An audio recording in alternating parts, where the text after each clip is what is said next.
Beta 1.19.60.24 has just released, and this will be the last beta of 2022. But before looking inside of this beta, let's look back at last week's beta, because last week they added quite a controversial change in being when a mob steps on a campfire, they wouldn't get burned, but just hurt. And in the changelog, they actually address it saying, "We understand that some clever designs were built around this bug mechanic, but after careful consideration, we decided to stick with its original design intent, similar to how a torch would work." So essentially, this change is going to stick and has no intent of going away anytime soon. Which I've personally never built any farms around this mechanic, but I do know there's tons and tons of people who use this mechanic, so in case your farm did get ruined or something like that, then I totally understand the frustration. But to be fair for the devs, they did at least clarify what they were actually, intending to do. But on another hand, at some point, bugs become features. Much like the nether roof on Java, that bug is now a feature. Much like the burning of campfires, that bug became a feature, so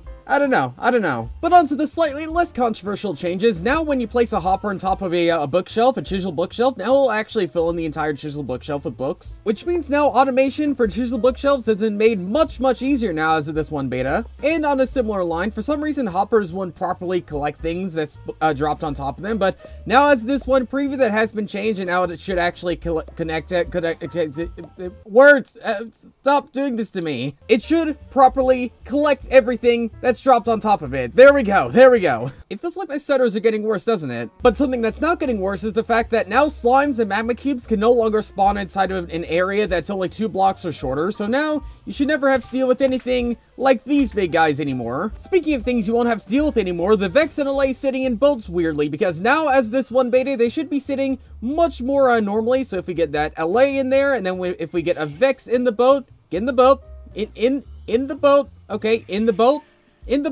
there we go, in the boat, then they should be in properly and normally, as we can see. And then there's a few other things, such as raids properly triggering when a player heads into a village, or like items being degradating, however you say that word in the changelog when rapidly attacking mobs. Apart from those changes and a few other technical things, that's pretty much this beta. That's pretty much everything inside the last beta of 2022. So let me know what you think of this beta down below in the comments, but for now, thanks for watching, and I'll see you all later.